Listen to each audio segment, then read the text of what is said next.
descrevendo a situação que o Consolador prometido nos convida, que é nos colocar de um ponto de vista espiritual. Para quem se coloca pelo pensamento na vida espiritual, que é indefinida, a vida corpórea se torna simples passagem. Breve estada num país ingrato. Olha a observação do codificador. É um breve estágio em um país ingrato. As vicissitudes e tribulações dessa vida não passam de incidentes que ele suporta com paciência, por sabê-las de curta duração, devendo seguir-se um estado mais ditoso. À morte, nada mais restará de aterrador. Deixa de ser a porta que se abre para o nada e torna-se a porta que se abre para a libertação, pela qual entra o exilado numa mansão de bem-aventurança e de paz, sabendo temporária e não definitiva a sua estada no lugar em que se encontra, menos atenção presta às preocupações da vida, resultando-lhe daí uma calma de espírito que tira da vida muito do seu amargor. O ponto de vista material, olhar para a vida como se a vida se resumisse do berço ao túmulo, imaginar que nós somos corpo apenas, um amontoado de células, nos traz profunda amargura, sobretudo quando lidamos com perdas e danos. Perdas de todo tipo e danos de todo tipo. Por quê? Porque antes de encarnarmos, os amigos espirituais que tutelam a nossa evolução foram sinceros quando construíram conosco os pontos básicos da nossa existência. Sabiam eles, sabemos nós, das dificuldades que trazemos. Sabíamos que a vida física funcionaria como um hospital-escola que cura e educa. Sabemos que nem todos os nossos seres amados encarnam no mesmo dia que nós. E, portanto, que nem todos desencarnam junto conosco. Se uns vêm antes, outros vão antes. Temos um corpo que a cada dia que passa se deteriora. A cada dia que passa. Nosso corpo é um retrato da nossa condição humana. Adoece, se fere, perde funções, perde habilidades, nos provoca dor. A vida física é uma grande maratona que exige de nós o limite das nossas possibilidades. Mas aquele que se coloca de um ponto de vista espiritual é tomado de uma profunda calma espiritual, porque sabe o que é provisório e o que é definitivo. Nós sabemos. Se o mundo físico for destruído, isso em nada afeta o mundo espiritual. O mundo espiritual é o definitivo. Nós estamos em viagem. O problema é que é uma viagem relativamente longa. E quando a viagem é relativamente longa, você se esquece do seu lar. Quando a viagem é relativamente longa, você se esquece que tem uma casa, que tem uma rotina. Nós nos esquecemos. Nos esquecemos que temos uma pátria espiritual. Nos esquecemos que temos corações que nós não sabemos mais o nome. Não recordamos, mas eles se lembram de nós. Estavam conosco, estão conosco. Nos chamam pelo nome, não por esse que hoje temos, pelo nome verdadeiro. Conhecem a nossa história, participaram dela, viveram conosco, nos acompanham, nos aguardam. Prova disso, visitam um doente em fase terminal, porque eles vêm, conversam conosco. Isso é um fato universal.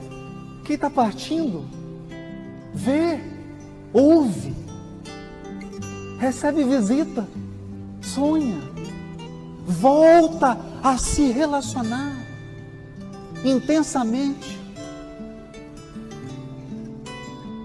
se preparando para o lar, para o retorno.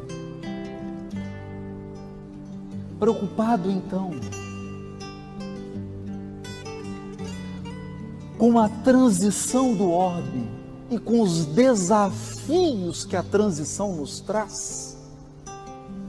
Quais são esses desafios?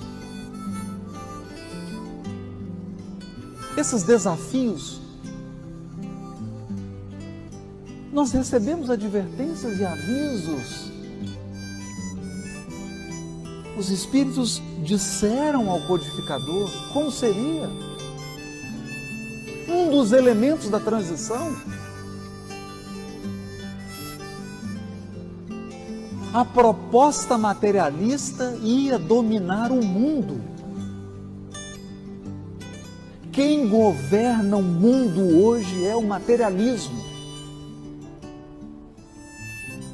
Todas as grandes instituições do mundo, universidades, hospitais, escolas, pensadores, todos querem te fazer acreditar que você morre com o corpo.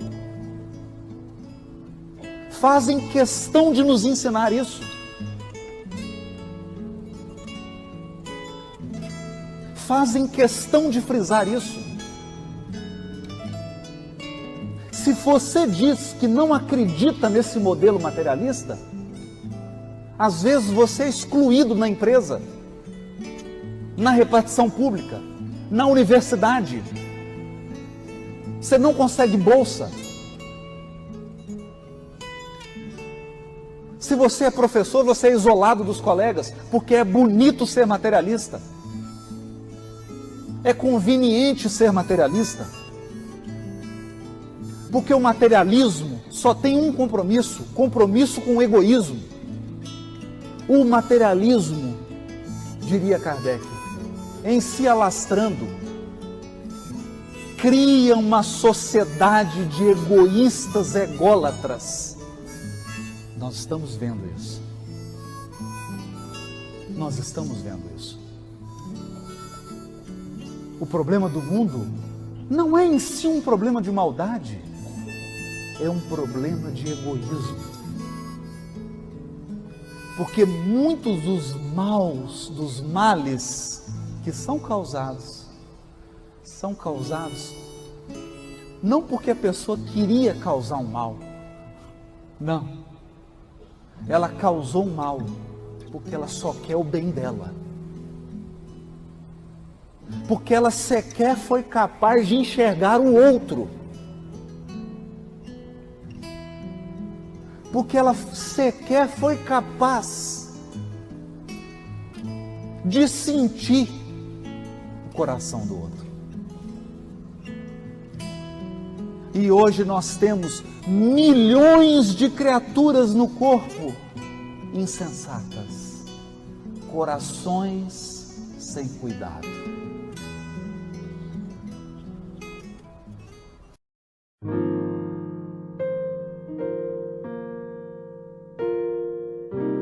Acalme nosso passo, Senhor. Desacelere as batidas do nosso coração, acalmando nossa mente. Diminua o ritmo apressado com uma visão da eternidade do tempo. Em meio às confusões do dia a dia, dê-nos a tranquilidade das montanhas. Retire a tensão dos músculos e nervos com a música tranquilizante dos rios de águas constantes que vivem na nossa lembrança. Ajude-nos a conhecer o poder mágico e reparador do sono. Ensina-nos a arte de tirar pequenas férias, reduzir o nosso ritmo para contemplar uma flor, conversar com um amigo, afagar uma criança, ler um poema, ouvir uma música preferida. Acalme o nosso passo, Senhor, para que nós possamos perceber no meio do incessante labor cotidiano dos ruídos, lutas, alegrias, cansaços ou desalentos, a Tua presença constante no nosso coração. Acalme nosso passo, Senhor, para que possamos entoar o cântico da esperança, sorrir para o próximo e calar sempre para escutar a Tua voz.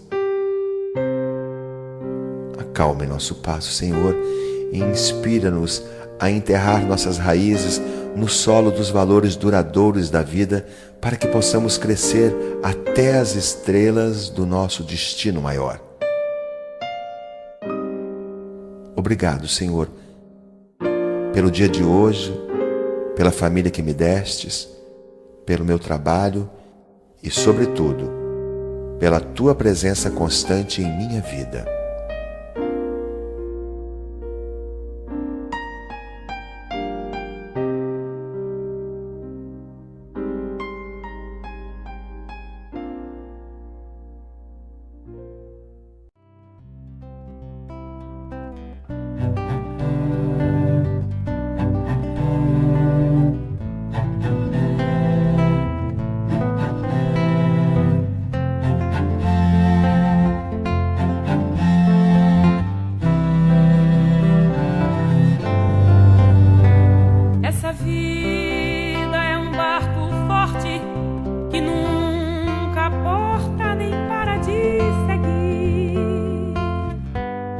Atraca em águas passadas, mas abraça o que há de vir.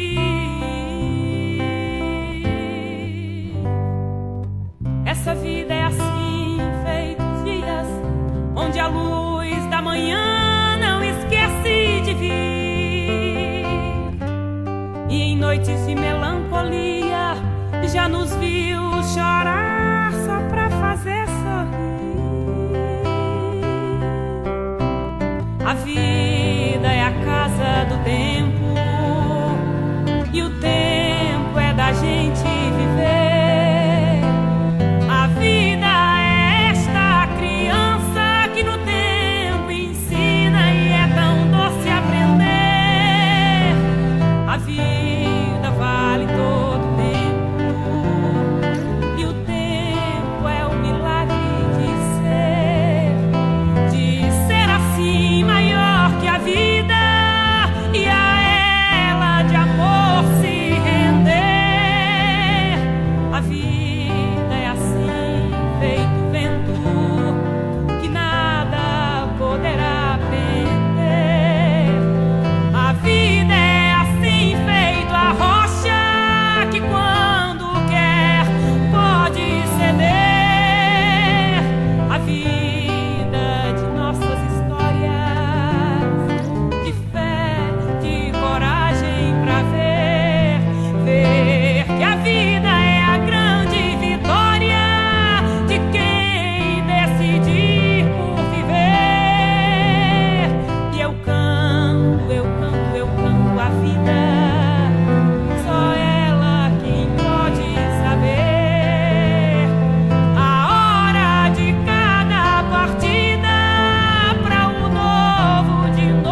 insista na permanência em sua mente, em um instante sequer, da sinistra ideia de exterminar a própria vida, a fim de evitar que, sob o estímulo e a indução de adversários cruéis, venha cometer a mais grave das infrações às leis divinas.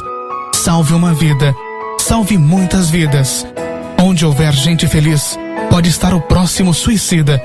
Vamos todos, numa corrente de amor ao próximo, diminuir o número de suicidas. Uma campanha Centro Espírita a Caminho da Luz de Biguaçu, Centro Espírita a Caminho da Esperança de Brusque. Web Rádio Fraternidade, www.radiofraternidade.com.br. Programa Espírita Luz e Fraternidade.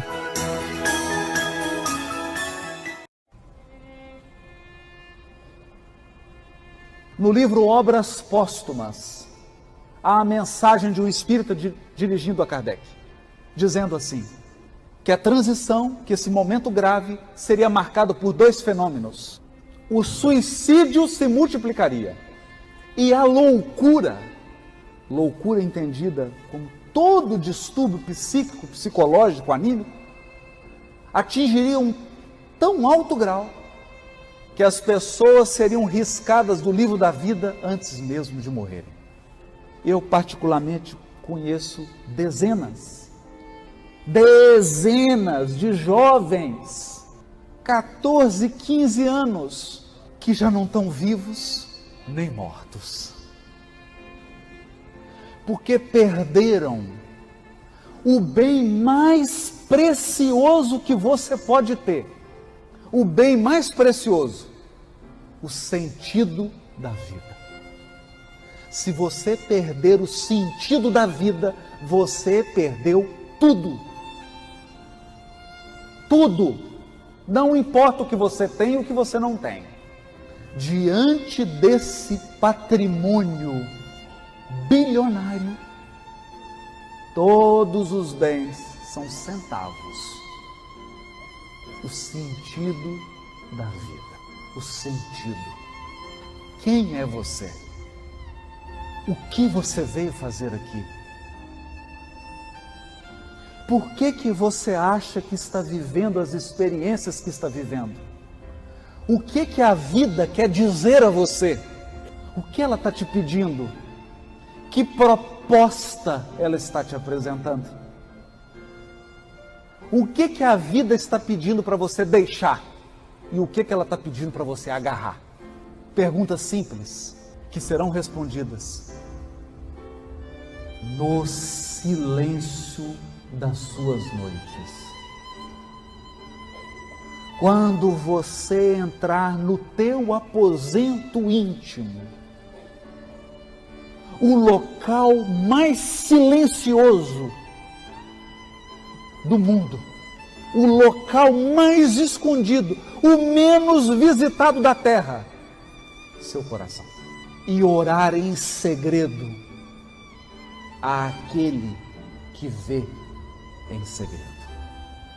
E acredite, você não ouvirá palavras, porque o sentido não se diz com palavras.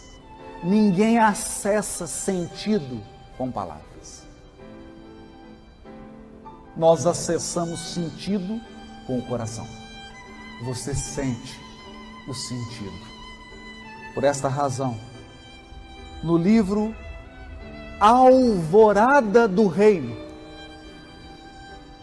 o título é sugestivo, porque Emmanuel não dá nenhum título ao acaso. Alvorada do Reino.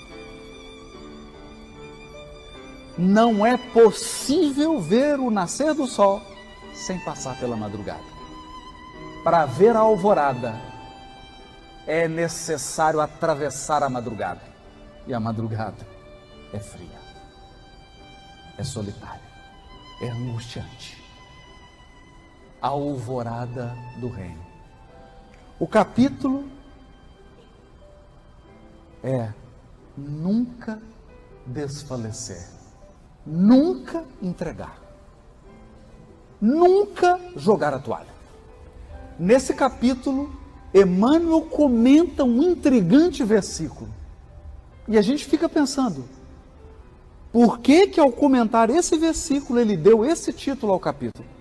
O versículo é: orar sempre e não desanimar. Lucas 18:1. Orar sempre e nunca desanimar.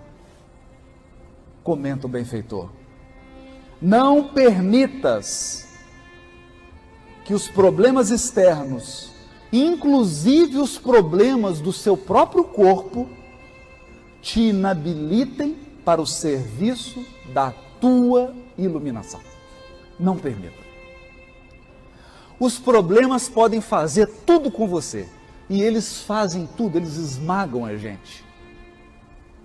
Eles arrancam lágrimas. Eles tiram às vezes até a nossa paciência, mas eles não podem nos inabilitar para o trabalho da nossa própria iluminação pessoal. Em tudo que nos ocorre, há um processo de iluminação em curso, conduzido por Deus. Enquanto te encontras no plano de exercício, qual a crosta da terra, sempre serás defrontado pela dificuldade e pela dor. Por quê? Porque aqui na terra, não é a aula teórica. Aqui é o exame do Enem. É a hora do teste. É a hora do exercício. Você aprendeu a aula, que bonito, pegou, aprendeu tudo direitinho. E agora vem o problema. A questão, o problema que você terá que resolver com aquilo que você aprendeu. A lição dada é caminho para novas lições. Você aprendeu uma lição? Espera outra. Atrás do enigma resolvido, outros enigmas aparecem. Mas não é assim? Claro que é. Vencido um enigma, espere outro. Porque a encarnação é o plano do exercício, não da teoria.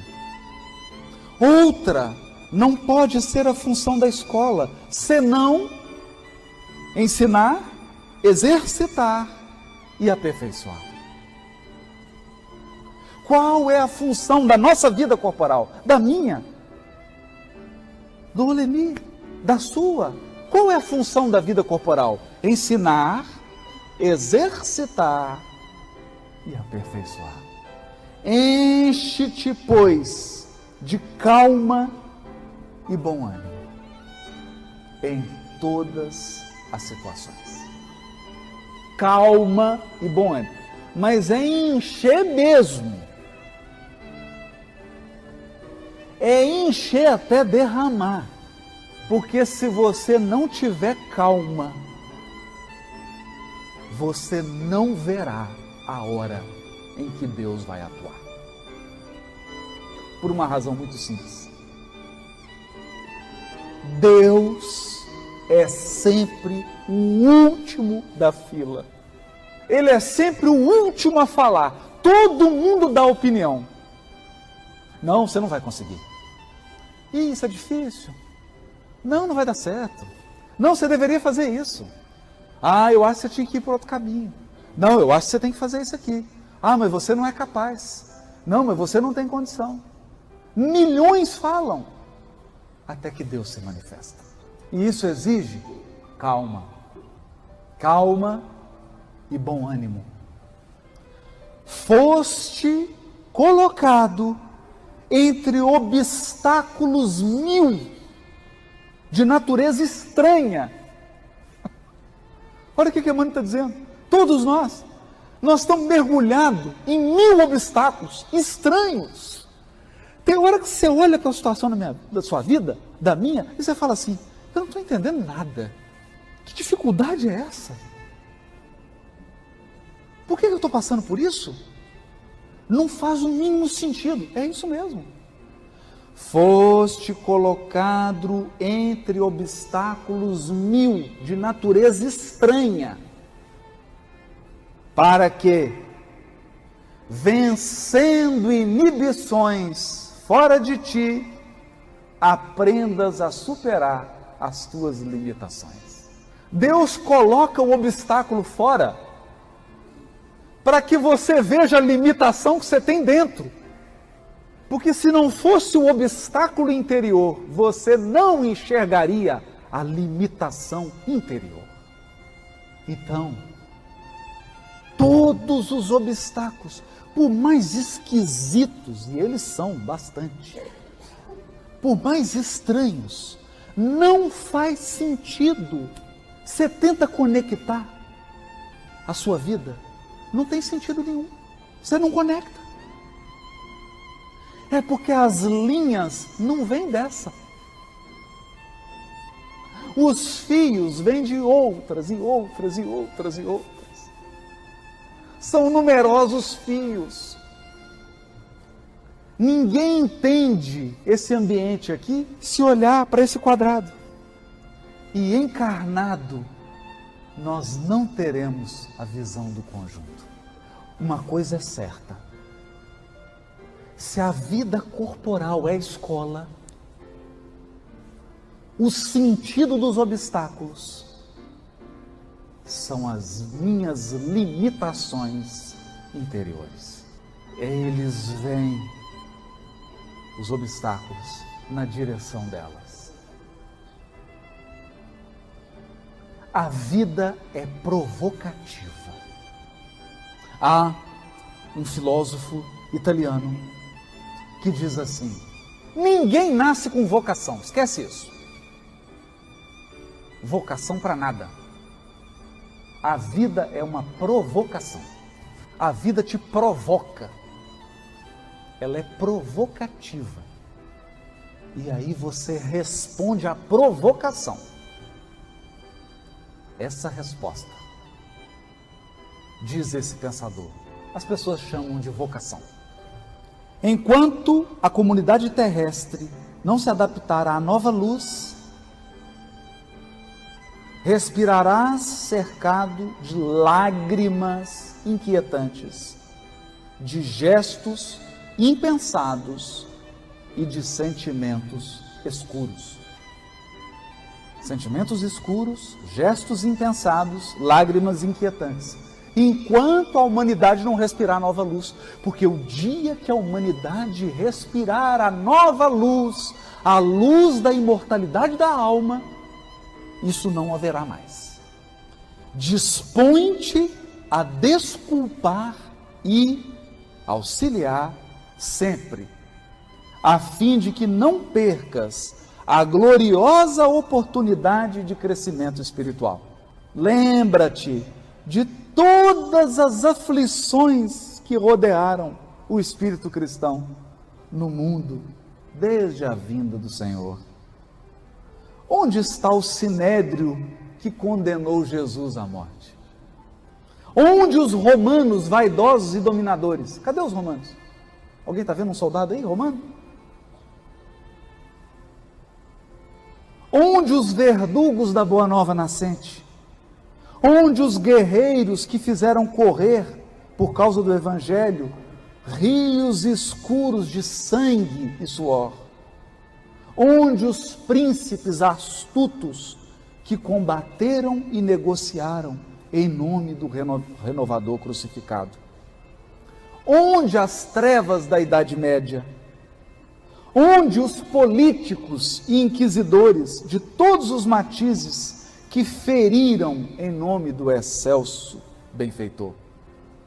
Arrojados pelo tempo aos despenhadeiros de cinza, fortaleceram e consolidaram o pedestal da luz, em que a figura do Cristo resplandece, cada vez mais gloriosa no governo dos séculos. Centraliza-te no esforço de ajudar no bem comum, seguindo com a tua cruz ao encontro da ressurreição divina. Nas surpresas constrangedoras da marcha, nas surpresas.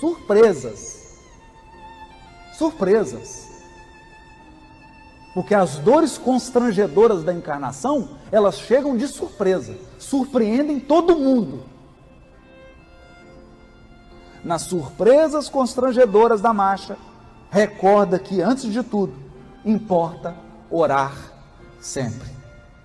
Trabalhando, servindo, aprendendo, amando e sem nunca desfalecer. Pensando nos dias de hoje, tenho uma impressão de que cada qual de nós carrega a sua cruz não em fila indiana, mas em filas laterais, para que a gente possa olhar para o lado, ver a cruz do outro e não se sentir só. Estamos juntos, na mesma marcha, mas o que importa é orar sempre, trabalhando, servindo, aprendendo e amando, sem nunca desfalecer. Eu falei para mim, espero que tenha te ajudado. Muito obrigado.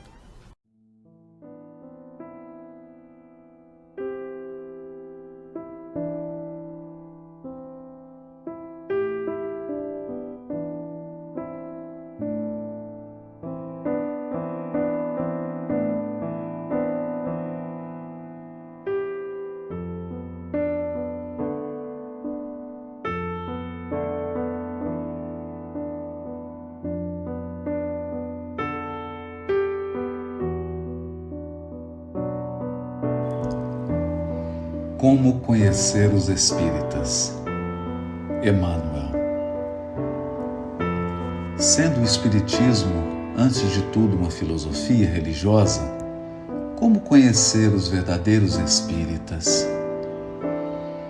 É justamente dentro da sua bandeira imortalista, demonstrando ao homem que a sua vida não está circunscrita à existência fragmentária da Terra, que o Espiritismo oferece à humanidade o que possui de mais sublime e mais puro em sua feição filosófica e doutrinária.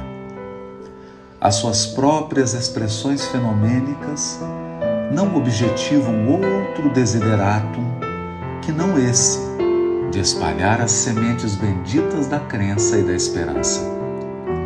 Refundindo os vossos antigos conhecimentos com respeito aos problemas profundos da vida e do ser, descerra um panorama infinitamente maravilhoso à vossa visão espiritual, integrando-vos no amor ao dever, em suas expressões mais sagradas, compelindo-vos ao progresso moral para a redenção futura. As atividades do homem, portanto, são reformadas ao sopro de suas lições divinas, renovando-se caracteres, enobrecendo-se as ações dos indivíduos, quando a consciência, de fato, lhe apreende a sublimidade do ensinamento. Somente poderíamos conhecer os espiritistas pela transformação benéfica que procuram impor a si mesmos, em contato com as lições do alto que lhes são incessantemente ministradas.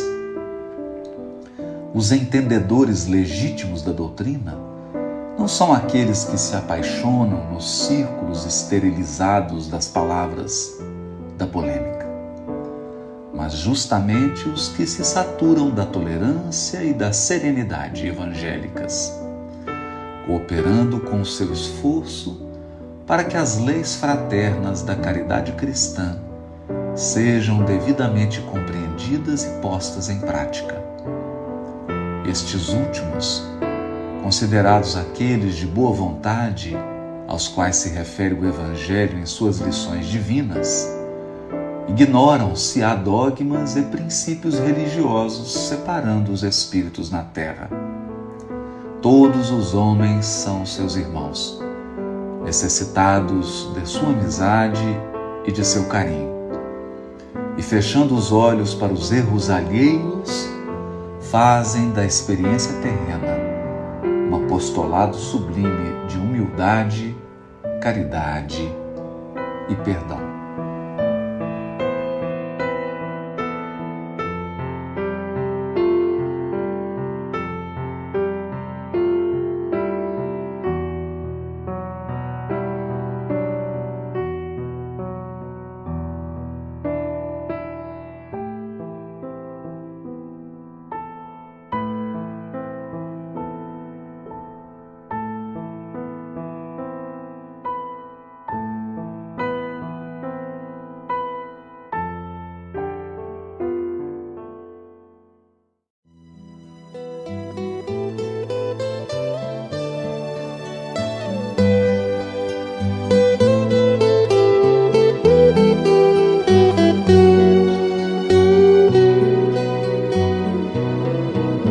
Pai nosso que estás no céu, na luz dos sóis infinito, Pai de todos os aflitos, este mundo de escarcéu, santificado Senhor, seja o teu nome sublime, que em todo o universo exprime concórdia, ternura e amor. Venha ao nosso coração o teu reino de bondade, de paz e de claridade, na estrada da redenção. Cumpra-se o teu mandamento, que não vacila e nem erra, no céu como em toda a terra, de luta e de sofrimento.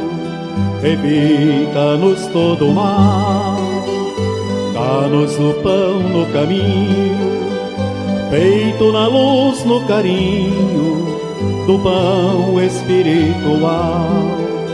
Perdoa-nos, meu Senhor, os débitos tenebrosos, de passados escabrosos, de iniquidade e de dor, de passados escabrosos, de iniquidade e de dor.